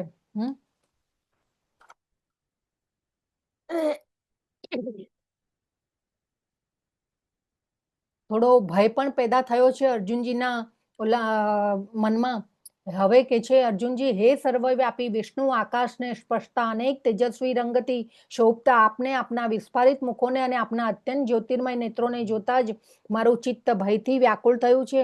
આથી હું મારા ચિત્તના ધૈર્ય કે શાંતિને હવે જાળવી શકું તેમ નથી. તો અહીંયા અર્જુનજી હવે ભગવાનના રૌદ્ર રૂપ ભયાવહ રસમાં ભગવાનનું દર્શન કરી રહ્યા છે. તો આ રૂપ જોઈ અને અર્જુનજી જેને કહેવાય ને કે વ્યથિત થયા છે અને ભય પામ્યા છે. હવે શું જોઈ રહ્યા છે અર્જુનજી? પહેલા તો આ બધું જોઈને ભય પામ્યા, પણ હવે અર્જુન કહે છે કે ધૃતરાષ્ટ્રના બધા પુત્રો પોતાના સર્વે સહાયક રાજાઓ સહિત તથા ભીષ્મ, દ્રોણ, કર્ણ અમારા મુખ્ય યોદ્ધાઓ પણ આપના વિકરાળ મુખોમાં પ્રવેશ કરી રહ્યા છે. તેમાંના કેટલાકના મસ્તકોને તો હું આપના દાંતોની વચ્ચે ચૂર્ણ થયેલા જોઈ રહ્યો છું. જો શું જોઈ રહ્યા છે? અર્જુનજીને ભગવાને બતાવી દીધું કે તું જેને મારવા માટે ના કહી રહ્યો છે, પરંતુ તે બધા જ મારા દાંત વડે કચરાઈ રહ્યા છે. ભગવાને બતાવી દીધું કે ઓલરેડી આ બધાનું મૃત્યુ નિશ્ચિત થઈ ચૂક્યું છે. તું ભલે લડવાની ના પાડે છે, પરંતુ આ બધાનું મૃત્યુ જે છે એ નિશ્ચિત છે.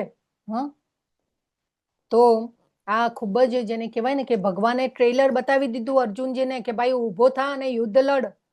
ગેમ તો સેટ જ છે ભાઈ. તો ઊભો થા અને યુદ્ધ લડ. તો જેવી રીતે નદીઓના અનેક નીર સમુદ્રોમાં પ્રવેશ કરે છે, તેવી જ રીતે આ સર્વ મહાન યોદ્ધાઓ પણ આપના પ્રજ્વલિત મુખોમાં પ્રવેશી રહ્યા છે. અહીંયા ઉદાહરણ આપી અને સમજાવી રહ્યા છે અર્જુનજી કે કેવી રીતે બધા પ્રવેશ કરી રહ્યા છે આપના પ્રજ્વલિત મુખમાં. હવે કે છે જેવી રીતે ફૂદા પોતાના વિનાશ માટે જ સળગતા અગ્નિમાં કૂદી પડે છે, તેમ હું બધા લોકોને પૂરા વેગથી આપના મુખમાં પ્રવેશ કરતા જોઈ રહ્યો છું. તો ભગવાન કેવું દ્રશ્ય બતાવે છે જો કે અહીંયા બે ઉદાહરણ આપ્યા, જેવી રીતે ફૂદા અને નદીઓના નીર કેવી રીતે પ્રવેશે છે એ રીતે. તો અહીંયા ભગવાન કહી રહ્યા છે હવે અર્જુનજીને કે પૂર્ણ પુરુષોત્તમ પરમેશ્વર બોલ્યા, હું સર્વ વિશ્વનો મહાવિનાશ કરનારો કાળ છું. તો આ 32 થી 34 શ્લોક છે એ ખૂબ મહત્વના છે. ભગવાન પોતાને કાળ રૂપમાં બતાવે છે કે ભાઈ હું કોણ છું. અને ભગવાન કહે છે કે હું સર્વ વિશ્વનો મહાવિનાશ કરનારો કાળ છું. આપણે ભગવત ગીતાના 5 ટોપિક છે. કયા કયા છે? અને એમાં એક કાળ જે છે એને આપણે સમજવાનો છે કે કાળ એટલે કે સમય. જીવ, પ્રકૃતિ, કાળ, કર્મ અને ભગવાન. આ ભગવદ્ ગીતાના 5 ટોપિકને આપણે ભગવદ્ ગીતામાંથી સમજવાના છે. તો આજે અહીંયા ભગવાન એ પણ બતાવી રહ્યા છે કે કાળ પણ હું છું. સમય આપણે ક્યાં ઇન્વેસ્ટ કરવો એ આપણા માટે ખૂબ અગત્યનું છે. તો ખૂબ જ મોટો વિષય ભગવાને કહી દીધો કે કાળ હું છું. ગમે તેવા ભલે મોટા મોટા નેતાઓ હોય, મોટા મોટા રાજાઓ હોય, મોટા મોટા યોદ્ધાઓ હોય, લડાયક નેતાઓ હોય, અલ્ટિમેટલી કાળના તાબે થવું જ પડે છે. અને આપણે પણ એ જ શીખવાનું છે કે જન્મ અને મૃત્યુ પણ આપણે મૃત્યુને પણ કાળરૂપી મૃત્યુને પણ આપણે એને પણ જેને કહેવાય ને કે પાર કરવાનું છે. તો ભગવાને સ્ટેટમેન્ટ આપી દીધું કે બધા જ મરવાના છે. હવે ભગવાન કહે છે કે માટે ઉઠ, યુદ્ધ કરવા કટિબદ્ધ થા અને યશ પ્રાપ્ત કર. ભગવાને કહ્યું ભગવાને કીધું તસ્માત ઉત્તિષ્ઠ, ઉભો થા અને યશો લભસ્વ, ફેમ, કીર્તિ મેળવ. ભગવાન કહે છે કે યુદ્ધ કરીને તારી કીર્તિ ફેલાશે. તો જો તું ધર્મની સાથે રહી અને મારામાં મનને એકાગ્ર કરીને તું યુદ્ધ લડીશ તો તું યશ પ્રાપ્ત કરીશ. ભગવાન કહે છે. અને બીજું શું કહે છે ભગવાન અહીંયા? નિમિત્ત માત્ર, તું તો ખાલી નિમિત્ત માત્ર છે. બાકી તો ગેમ સેટ જ છે ભાઈ.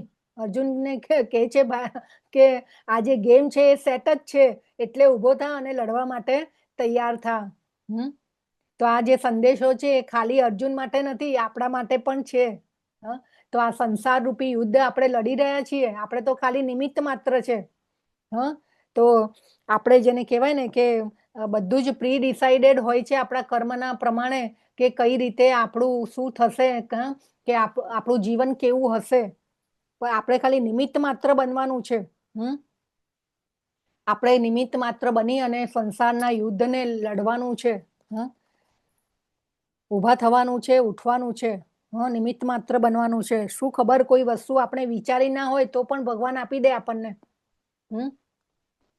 તો આપણા સમાજમાં અત્યારે આપણે જોઈ રહ્યા છીએ કે કેટલા કેટલા પ્રોબ્લેમ્સ જેને કહેવાય ને કે આવી રહ્યા છે. પહેલા તો ડિપ્રેશન નામનો કોઈ શબ્દ હતો, પરંતુ અત્યારે નાના નાના બાળકો પણ જેને કહેવાય ને કે સાયકોલોજિસ્ટ પાસે બેઠા હોય છે અને કાઉન્સેલિંગ કરાવતા હોય છે. તો આ બધું કેમ થઈ રહ્યું છે? કેમ કે ભગવદ્ ગીતાનું જ્ઞાન નથી. આધ્યાત્મિક જ્ઞાન જો આપણે આપણા બાળકોને આપીશું તો એને પણ ખબર પડશે કે નહીં, મારે આ યુદ્ધ લડવાનું છે, મારે પણ ઉઠવાનું છે અને ખાલી નિમિત્ત બનવાનું છે અને ભગવાનની પ્રાપ્તિ કરવાની છે. તો ભગવાન અર્જુનને કહે છે કે તું તો યુદ્ધમાં કુશળ છે, સવ્યાસાચી છે. સવ્યાસાચીનો અર્થ શું થાય? હરે કૃષ્ણ.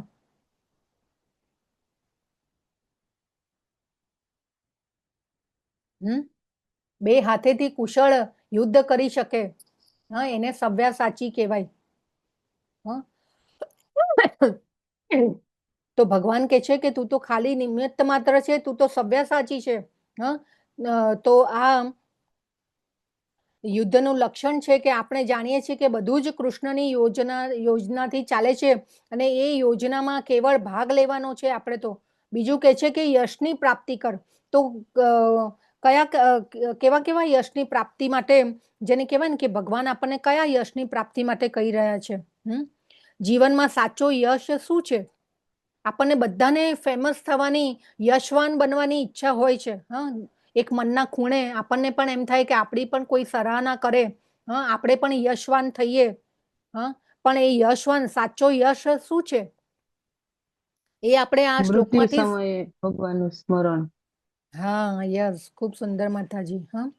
તો સાચો યશ કોને કહેવાય? એ આજના શ્લોકમાંથી આપણે શીખવાનું છે કે બધાથી સર્વોચ્ચ ફેમસ કોણ છે, યશવાન કોણ છે? ભગવાન કૃષ્ણ. તો એ ભગવાન કૃષ્ણની સાથે આપણે જોડાઈ જવાનું છે. કૃષ્ણ બધા બ્રહ્માંડોમાં અને આખા વિશ્વમાં ફેમસ છે. આજે પણ છે, પહેલા પણ હતા અને પછી પણ રહેવાના છે. શાશ્વત રૂપથી ભગવાન તો યશવાન છે. તો એના માટે આપણે શું કરવાનું છે? શત્રુઓને જીતવાના છે. ભગવાન કહે છે અહીંયા શું કહે છે? હે સવ્યાસાચી, તું તો યુદ્ધમાં નિમિત્ત માત્ર છે અને શત્રુઓને જીતીને સમૃદ્ધ રાજ્યને ભોગવ. તો આપણા શત્રુઓને જીતવાના છે. આપણા શત્રુઓ કયા કયા છે? હરે કૃષ્ણ. કામ, ક્રોધ, લોભ, મોહ. ક્રોધ, મદ, મત્સર. યસ, ખૂબ સુંદર માતાજી. તો કામ, ક્રોધ, લોભ, મોહ, મદ અને મત્સર. મત્સર એટલે ઈર્ષા. તો આ આપણે આપણા આ શત્રુઓને જીતી અને આપણે ભગવાનના રાજ્યનો ભોગ કરવાનો છે. એવું ભગવાન કહે છે કે આવી જાઓ મારા બાળકો મારી પાસે. તમે મારાથી બહુ દૂર થઈ ગયા છો. તો ભગવાન આપણને સમજાવે છે કે મારી પાસે આવી જાઓ અને મારા રાજ્યનો ભોગ કરો. એમના ધામમાં પહોંચીને આપણે એમની સેવા કરવાની છે. આ ભગવદ્ ગીતાનો ઉદ્દેશ્ય છે. તો આ ખૂબ સુંદર અને મહત્વનો શ્લોક છે. તો આપણે કૃષ્ણના હાથમાં સાધન કેવી રીતે બની શકીએ? એમની સેવા કરીને, ભક્તિ કરીને. તો અહીંયા હવે અર્જુનજી શું જોઈ રહ્યા છે? દ્રોણ, ભીષ્મ, જયદ્રથ, કર્ણ તથા અન્ય મહાન યોદ્ધાઓ પહેલાથી જ હણાઈ ચૂક્યા છે. એવું અહીંયા આપણે પહેલાથી જ મારા વડે હણાઈ ચૂક્યા છે, માટે તું તેમનો વધ કર અને લેશ માત્ર વ્યથિત થઈશ નહીં. માત્ર યુદ્ધ કર અને યુદ્ધમાં તું તારા શત્રુઓને પરાસ્ત કરીશ. તો ભગવાન કહે છે કે આ બધા મારાથી હણાઈ ચૂક્યા છે મારા વડે, અને તું હવે પહેલા ઉઠ અને યુદ્ધ કર. મહાન યોદ્ધાઓ પહેલાથી જ મરાઈ ચૂક્યા છે ને હણાઈ ચૂક્યા છે. તો ભીષ્મ પિતામહ અને દ્રોણ જેવા ગુરુ, જ્યારે દ્રૌપદી માતાનું વસ્ત્રાહરણ થતું હતું ત્યારે જેને કહેવાય ને કે ચૂપ રહ્યા હતા. તો ત્યારે પણ કર્તવ્ય જે એમનું હતું એ એમને નિભાવ્યું નહોતું. બરાબર ને? તો ભગવાન કહે છે કે એનું પણ જેને કહેવાય કે ઋણ ચૂકવવાનું હતું જ્યારે, ત્યારે એમને ચૂકવ્યું નહીં. સંજયે ધૃતરાષ્ટ્રને કહ્યું, હે રાજા, પૂર્ણ પુરુષોત્તમ પરમેશ્વરના મુખેથી આ વચનો સાંભળી અને ધ્રુજી રહેલા અર્જુને તેમને હાથ જોડી વારંવાર નમસ્કાર કર્યા અને ભગવાન કૃષ્ણને ગદગદ કંઠે આ પ્રમાણે કહ્યું. જો નમસ્કાર કરવા હવે સંજયજી બોલી રહ્યા છે ધૃતરાષ્ટ્રને કે આ પ્રમાણે પુરુષોત્તમ પરમેશ્વરના મુખેથી બધા વચનો સાંભળ્યા, દર્શન કર્યું અને અર્જુનજીએ નમસ્કાર કર્યા. એ પણ નમસ્કાર કરવા એ સાયન્સ છે એક. આપણે જેને કહેવાય ને કે આપણા વડીલોને નમસ્કાર કરીએ છીએ, ભગવાનને નમસ્કાર કરીએ છીએ, આપણા કરતા સિનિયર હોય એને પ્રણામ કરીએ, આપણે ગુરુને પ્રણામ કરીએ. તો આપણે એમને પ્રણામ નથી કરતા, એમના જ્ઞાનને, એમની ભક્તિને, એમની અંદર પણ પરમાત્મા છે, આપણે એમને નમન કરીએ છીએ. અર્જુનજીએ પણ અહીંયા વારંવાર નમસ્કાર કર્યા છે. તો આ નમસ્કાર કરવાને એ બધું સાયન્સ છે એક. પરંતુ અત્યારે તો જેને કહેવાય ને કે આપણે વૈદિક કાળમાં જોતા કે પહેલા તો બાળકો સવારે ઉઠી અને માતા પિતાને નમસ્કાર કરતા, વડીલોને નમસ્કાર કરે, જય શ્રી કૃષ્ણ કરે, હરે કૃષ્ણ કરે અને પછી એમનું કામ ચાલુ થાય. પરંતુ આ બધી પ્રથાઓ જે હતી ઋષિ મુનિઓએ બનાવેલી એ ખૂબ સુંદર હતી. આ બધું સાયન્સ છે. હવે કહ્યું, હે ઋષિકેશ, આપના નામના શ્રવણથી જગત હર્ષ પામે છે અને એ રીતે પ્રત્યેક વ્યક્તિ આપના પ્રત્યે અનુરુક્ત થાય છે. સિદ્ધ પુરુષો આપને સાદર નમસ્કાર કરી રહ્યા છે, પરંતુ અસુરો ભયભીત થયેલા છે અને તેઓ ચારે તરફ ભાગી રહ્યા છે. જો હંમેશા અત્યારે પણ અસુરો જે હોય છે, અસુર એટલે શું? આપણી અંદર જ આપણે દૈવી ગુણો અને આસુરી ગુણો જે છે, તો આપણે બી ક્યારેક આસુરી વૃત્તિ અને ક્યારેક દૈવી વૃત્તિમાં હોતા હોઈએ છીએ. આગળ 16મા અધ્યાયમાં આવશે. દૈવી ગુણો અને આસુરી ગુણોને આપણે સમજવાના છે. તો સત્યયુગમાં દેવો અને દાનવો અલગ અલગ ગ્રહો ઉપરથી આવ્યા. હિરણ્યાક્ષ આવ્યા અને ભગવાન આવ્યા અને એમની વચ્ચે લડાઈ થઈ. એ પછી ત્રેતાયુગમાં પૃથ્વી ઉપર રામ ભગવાન અયોધ્યામાં હતા, રાવણ હતા એ લંકામાં હતા અને બંને ટ્રાવેલ કરી અને પછી યુદ્ધ કર્યું હતું. દ્વાપર યુગમાં કૌરવો અને પાંડવો આવ્યા, એક જ કુટુંબમાં હતા, કુરુવંશમાં પાંડવો અને કૌરવો. તો દેવો અને દાનવો, પાંડવો દૈવી વૃત્તિવાળા હતા અને કૌરવો દાનવી વૃત્તિઓ વાળા હતા. બરાબર ને? ભાવનાઓ અલગ અલગ હતી, પરંતુ કળિયુગમાં એ જ દાનવ આપણી અંદર છે. તો એટલા માટે હંમેશા ભગવાન કહે છે આપણને ઉત્તિષ્ઠ, આપણે ઊભા થવાનું છે, આપણે રોજ રોજ એની સામે લડાઈ કરવાની છે, કામ, ક્રોધ, લોભ, મોહ, મદ અને મત્સર સામે. તો એવું નથી કે ભાઈ અસુર હોય એટલે એને બે મોટા મોટા શિંગડા હોય, એકદમ કાળું ભયાનક સ્વરૂપ હોય, દાંત મોટા મોટા હોય, એને રાક્ષસ કહેવાય. આપણામાં પણ રાક્ષસ રહેલા છે, આ કામ ક્રોધ રૂપી. તો એને આપણે હરાવવાના છે. તો અહીંયા પણ અસુરો ભાગી રહ્યા છે. જો, હે મહાત્મા, બ્રહ્માથી પણ શ્રેષ્ઠ આપ આદ્ય સૃષ્ટા છો, તો પછી તેઓ આપને સાદર પ્રણામ કેમ ન કરે? હે અનંત, હે દેવેશ, હે જગન નિવાસ, આપ જ પરમ અવિનાશી સ્તોત્ર છો, સર્વ કારણોના કારણરૂપ છો અને આ ભૌતિક જગતથી પર છો. જો શું કે છે અર્જુનજી, પહેલા કમલ પત્રાક્ષ કયું હતું ને ભગવાનને, તો એ શબ્દ અહીંયા જે છે એ અર્જુનજી પ્રત્યક્ષ જોઈ રહ્યા છે ભગવાન, કે તમે સર્વ કારણોના કારણરૂપ છો અને ભૌતિક જગતથી પર છો.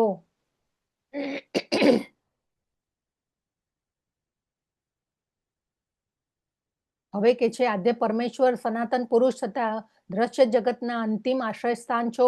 આપ જ સર્વજ્ઞ છો અને આપ જ સર્વજ્ઞેય છો, પરમ આશ્રય સ્થાન છો અને ભૌતિક ગુણોથી પર છો. હે અનંતરૂપ, આ સંપૂર્ણ દ્રશ્ય જગત આપના દ્વારા વ્યાપ્ત છે.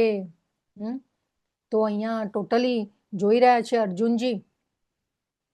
હવે અર્જુનજી સ્તુતિ કરી રહ્યા છે ભગવાનની. ખૂબ સુંદર સ્તુતિ છે. 35, 36, 37 અને 38મો શ્લોક. આપણે એમને એમ વાંચી રહ્યા છીએ. કેમ? કેમ કે આ શબ્દો જે છે એ અર્જુનજી અહીં પ્રાર્થના કરે છે. આપણે આ પ્રાર્થનાને એમને એમ અર્જુનજીના શબ્દોને દોહરાવીશું તો આપણી ચેતના જે છે એ શુદ્ધ થાય છે. આપણે ભાગવતમમાં પણ પ્રભુપાદે શ્લોકો બોલવાની પ્રથા રાખી છે. તો એ શ્લોકો કેમ બોલવાના આપણે? કેમ કે એ શ્લોક બોલવાથી પણ એને સમજવાથી આપણી બધી ચેતના જે છે એ આપણી શુદ્ધ થાય છે. હવે કે છે આપને મારા મિત્ર તરીકે, હવે જો અહીંયા અર્જુનજીએ સ્તુતિ કરી ભગવાનની અને આખું વિશ્વરૂપ જોયું, આશ્ચર્ય રસમાં જોયું અને ભયાવહ રસમાં પણ જોયું. અને આખો વિશ્વરૂપ જોઈ અને ભગવાનની સાથેનો જે સંબંધ છે એ એમને થયું કે હવે તો મેં ભગવાનને મિત્ર રૂપમાં, જેને કહેવાય ને કે કેવા કેવા સંબોધન કરી અને મેં બોલાવ્યા હતા ભગવાનને, પણ આ તો સ્વયં પૂર્ણ પુરુષોત્તમ છે. તો અર્જુનજી અહીંયા કન્ફેસ કરે છે, સ્વીકાર કરે છે.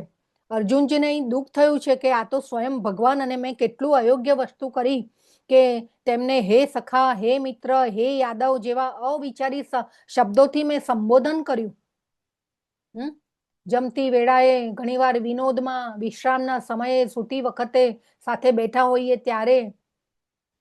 તો અહીંયા અર્જુનજી કન્ફેસ કરે છે.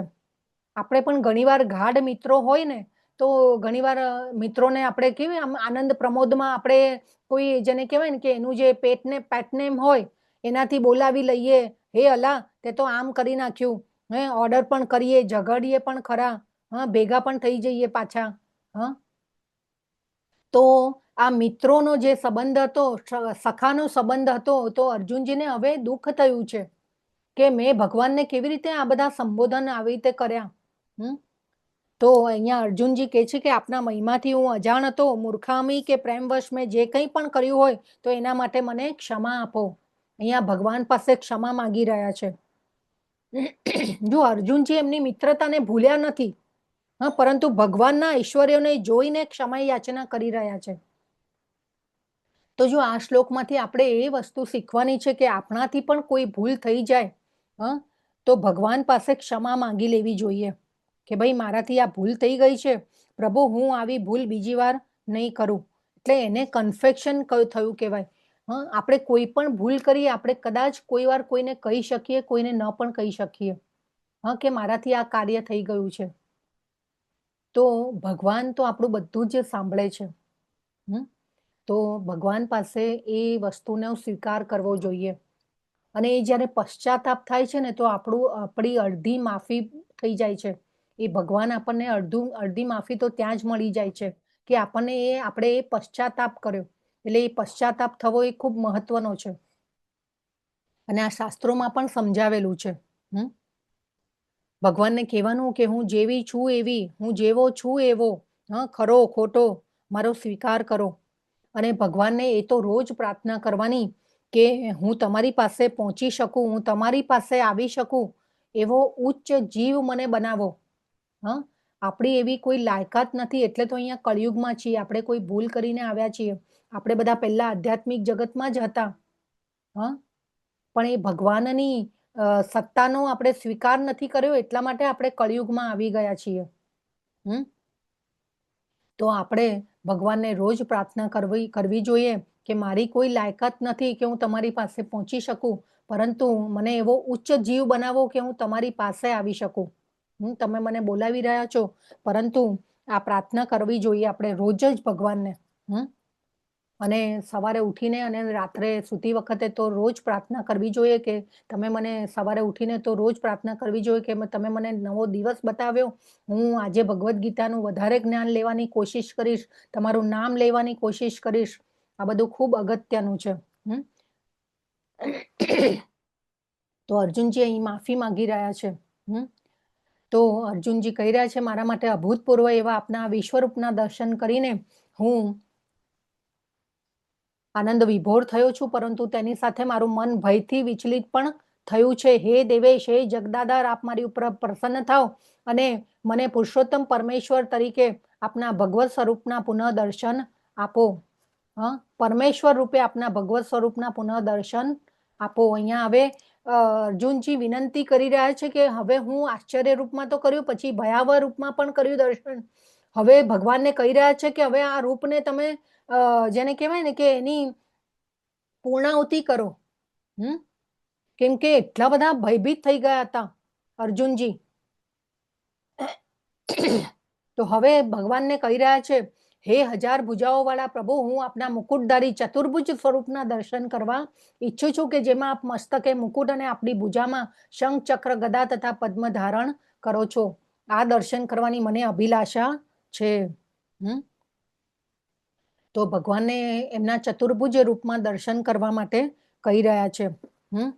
કે હવે વિનંતી કરી રહ્યા છે. જો ઓર્ડર નથી કરતા અર્જુનજી, ભગવાનને વિનંતી કરી રહ્યા છે. જો ચતુર્ભુજ જે સ્વરૂપ છે એ ભગવાનની ક્યાં રહે છે? ભગવાન ચતુર્ભુજ સ્વરૂપમાં આધ્યાત્મિક જગતમાં ભગવાન ક્યાં રહે છે? ચતુર્ભુજ સ્વરૂપમાં ગોલોક ચાટમાં તમે બધા ભણી ગયા. હરે કૃષ્ણ.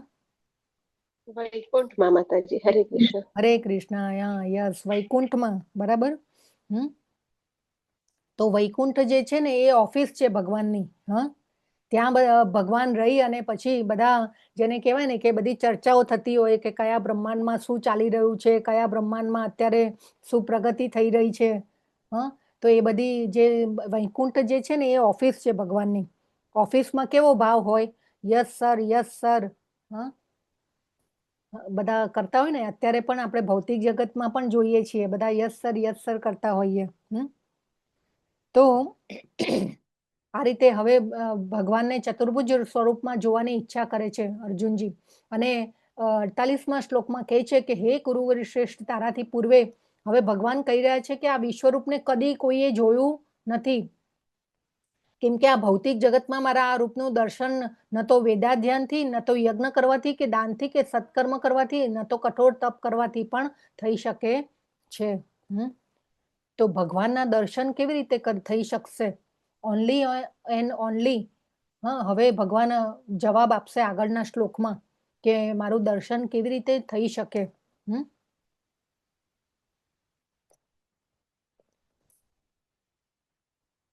તો હવે ભગવાન કહે છે કે તું મારા આ ભયાનક રૂપને જોઈને અત્યંત વ્યથિત થયો છે, મૂંઝાઈ ગયો છે.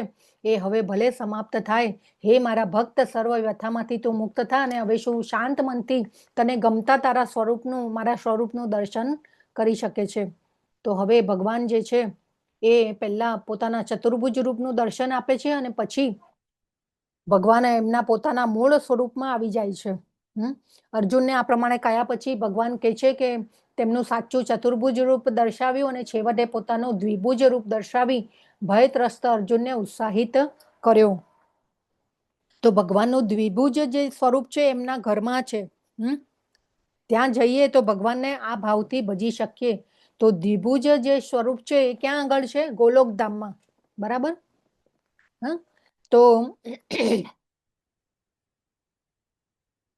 તો ભગવાનનું જે આ દ્વિભુજ સ્વરૂપ છે ને એ મૂળ સ્વરૂપ છે. ભગવાને આપણને એમના જેવા બનાવ્યા છે. ભગવાનને પણ ઇન્દ્રિયો છે. એવું નથી કે ભગવાન ઇન્દ્રિયો વગરના છે. ભગવાનને પણ 2 હાથ છે, 2 પગ છે.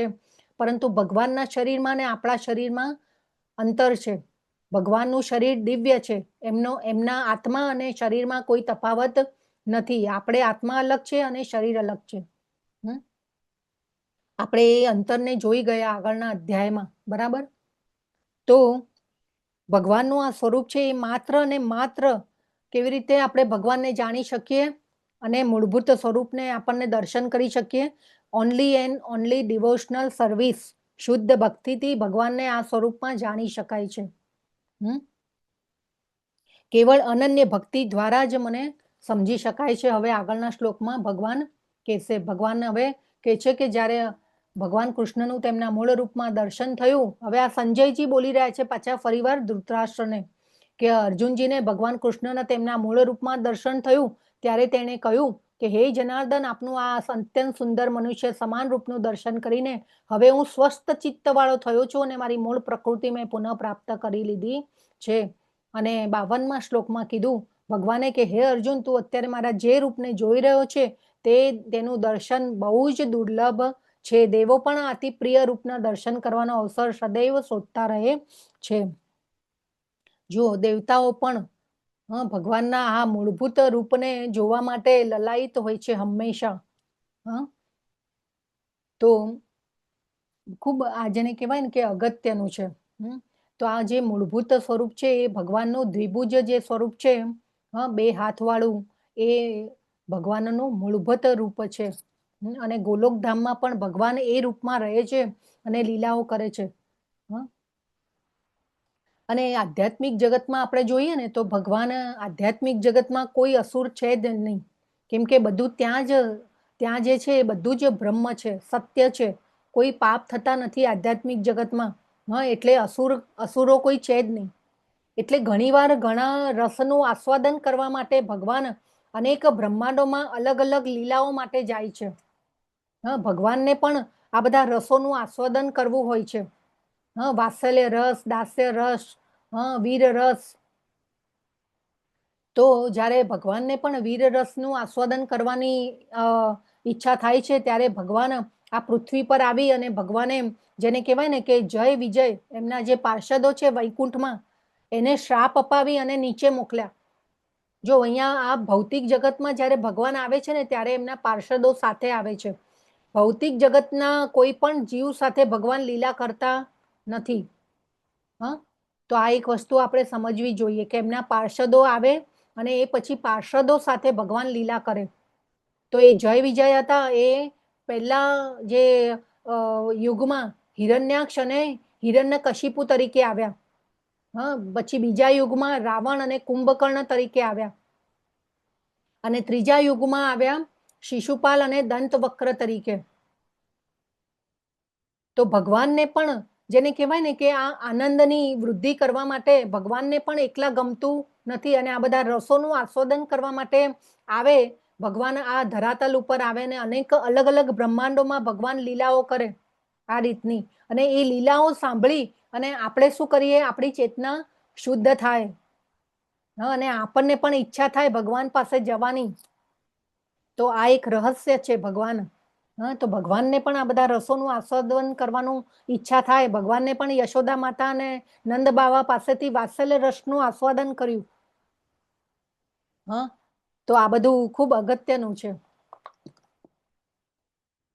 હવે પછીના શ્લોકમાં ભગવાન કહે છે કે હે અર્જુન, માત્ર અનન્ય ભક્તિ દ્વારા જ મને મૂળ રૂપમાં જાણી શકાય છે, કે જે રૂપમાં હું તારી સામે ઊભો છું, અને એ જ રીતે મારું પ્રત્યક્ષ દર્શન પણ કરી શકાય છે. કેવળ આ જ રીતે તું મારા વિશેના જ્ઞાનના રહસ્યોને પામી શકીશ. જો કેટલો સુંદર ફોટો છે. હા, બાજુમાં કેટલું સુંદર મોહક સ્વરૂપ છે ભગવાનનું. આપણને પણ જેને કહેવાય ને કે પ્રેમ થાય એવું સ્વરૂપ છે ભગવાનને. હે, તો આ ખૂબ અગત્યનું છે. તો ભગવાન કહે છે કે મને મારા મૂળ રૂપમાં કેવી રીતે જાણી શકાશે? અનન્ય ભક્તિ દ્વારા, શુદ્ધ ભક્તિ દ્વારા જ જાણી શકાશે. હા, આપણી ભક્તિ કેવી હોય છે? સગવડિયું સગવડિયું ખાતું. હા, ક્યારેક કઈ બહાર જવાનું આવે એટલે ભગવાને ફટફટ ફટફટ ઘંટડી વગાડી, ટીન ટીન ટીન ટીન કરી લીધું અને બહાર નીકળી ગયા. હા, પણ ભગવાન શું કહે છે? અનન્ય ભક્તિ. અનન્ય ભક્તિની વ્યાખ્યા શું છે? હા, કે જે આપણે ભક્તિમાં જે આપણને આગળ લઈ જાય એવી વસ્તુઓનો આપણે સ્વીકાર કરવાનો છે, અને જે આપણને ભક્તિમાં પ્રતિકૂળ હોય એવી વસ્તુઓનો આપણે ત્યાગ કરવાનો છે. હા, તો એને કહેવાય અનન્ય ભક્તિ, શુદ્ધ ભક્તિ. ખાલી ઓનલી એન્ડ ઓનલી ભગવાનની ઇન્દ્રિયોને તૃપ્ત કરવાની આપણે જ્યારે ચેષ્ટા કરીએ ત્યારે એને અનન્ય ભક્તિ કહેવાય. હા, તો આ ખૂબ અગત્યનું છે. એ પછી 55મા શ્લોકમાં કહે છે, હે પ્રિય અર્જુન, સકામ કર્મ તથા માનસિક તર્ક વિતર્કના સંસર્ગ દોષથી રહિત થઈને જે મારી શુદ્ધ ભક્તિમાં પરાયણ રહે છે, મારા માટે જ કર્મ કરે છે, તો એને શુદ્ધ ભક્તિ કહેવાય. ભગવાન શું કહે છે? જે મારે માટે જ કર્મ કરે છે અને મને જ જીવનનું પરમ ધ્યેય માને છે અને જીવ માત્ર પ્રતિ મૈત્રી ભાવ રાખે છે, તે નક્કી મને પામે છે. ભગવાન શું કહે છે? મત કર્મ, મારા માટે કર્મ કરો. હા, પછી શું કહે છે? મત પરમો, હા, મને જ પરમ માનો. દેવી દેવતાઓને કોઈને નહીં. ઘણીવાર આપણે ઘણાને અત્યારે સાંભળીએ છીએ કે ભાઈ વિષ્ણુ ક્યાંથી આવ્યા? હા, ભગવાન વિષ્ણુમાંથી કૃષ્ણ આવ્યા. બધી કેટલી થિયરીઓ ચાલે છે આપણને.